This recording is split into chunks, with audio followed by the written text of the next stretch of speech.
श्रीमती पद्माबाई मोहनलाल कटारिया परिवाराच्या वतीनं पन्हाळा तालुक्यातील जाफळे इथं लक्षवेध उपध्यान तप या धार्मिक विधींचं आयोजन केलं होतं।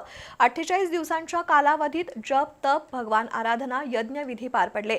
बुधवारी उपवास पूर्तीनिमित्त 350 तपस्वींचं आचार्य देवश्री मध्विजय अभयशेखर सुरीश्वरजी महाराज यांच्या आशीर्वादानं श्रावक श्राविकांच्या उपस्थितीत मालार्पण विधी पार पडला। अत्यंत भक्तिभावानं हा सोहळा साजरा झाला। जैन श्वेतांबर समाजातील श्रावक श्राविकांना दृढ भक्तीकडे नेणं, जैन धर्माचरणासाठी प्रवृत्त करण्याच्या उद्देशानं देवश्री मध्विजय अभयशेखर सुरीश्वरजी महाराज यांच्या अधिपत्याखाली जाफळे इथं लक्षवेध उपधान तप या धार्मिक विधींचं आयोजन केलं होतं।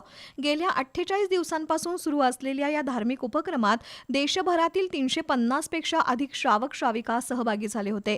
या दरम्यान अभयशेखर सुरीश्वरजी महाराज तसंच चित्तशेखर, विनयशेखर, जय भानु शेखर, दर्शन प्रभा श्रीजी, मुक्ती प्रभा श्रीजी, मौन ज्योति श्रीजी, लब्धिवर्धना श्रीजी, निर्वेदय शाह श्रीजी, श्रेयोदर्शना श्रीजी, क्रियानिधी श्रीजी, सुविधी वर्धना श्रीजी महाराज साहेब यांचं श्रावक श्राविकांना भक्तीपर मार्गदर्शन झालं।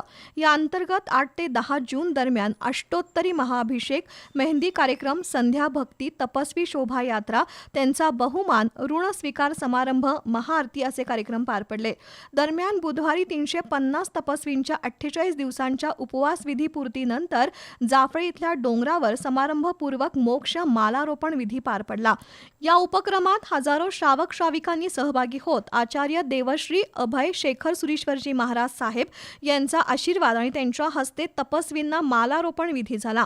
दरम्यान आचार्य अभय शेखर सुरीश्वरजी महाराज लिखित जेलर या पुस्तकाचा प्रकाशन सोहळा पार पडला।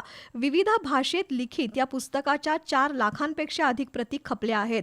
संपूर्ण दिवसभरातील विधींचा जैन श्वेतांबर समाजातील श्रावक श्राविकांनी आनंद घेतला।